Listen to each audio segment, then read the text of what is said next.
शुद्धात्मानकम् श्रीरुद्ररूपम् ध्यायेत्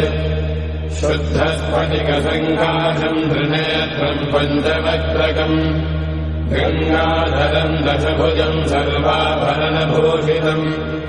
नीलग्रीवम् शशाङ्काङ्कम् नागयज्ञोपवेदिनम्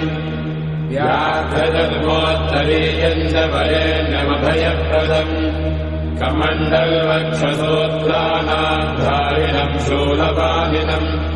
ज्वलन्तम् पिङ्गलजटाशिखामध्योतधारिणम् वृषस्कन्धसमारोढम् उमादेहार्थधारिणम् अमृतेनात्मदम् शान्तम् दिव्यभोगसमन्वितम्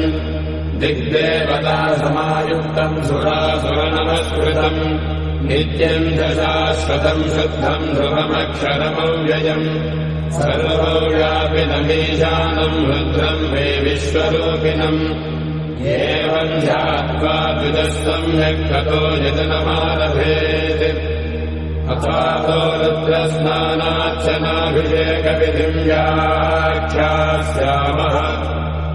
आदितयेव तीर्थे स्नात्वा उदेत्य शुचिः रजतो ब्रह्मचारी शुक्रवासादेवाभिमुखः स्थित्वा आत्मनि देवता स्थापयेत् प्रजनने ब्रह्मा तिष्ठतु पादयोर्विष्णुस्तिष्ठतु हस्तयोर्हरस्तिष्ठतु बाह्वोरिन्द्रस्तिष्ठतु जठरे अग्निस्तिष्ठतु हृदये शिवस्तिष्ठतु कण्ठे वसवस्तिष्ठन्तु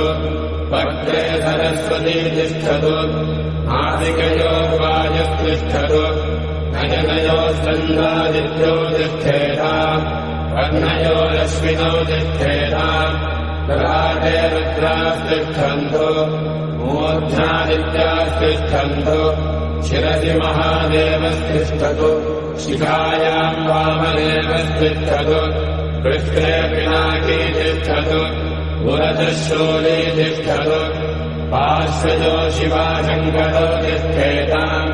सर्वतो वायुस्तिष्ठतु ततो बहिः सर्वतोऽग्निज्वालामाला परिवृतस्तिष्ठतु सर्वे शृङ्गेषु सर्वा देवता यथास्थानम् तिष्ठन्तु मागुम् रक्षन्तु ॐ अग्निर्मे वाचिश्रितः वाहृदये हृदयम् मयि अहममृते अमृतम् ब्रह्मणि वायुर्मे प्राणे श्रितः प्राणो हृदये हृदयम् मयि अहममृते अमृतम् ब्रह्मणि सूर्यो मे चक्षुषि श्रितः चक्षुर्हृदये हृदयम् मयि अहममृते अमृतम् ब्रह्मणि चन्द्रमा मे मनसि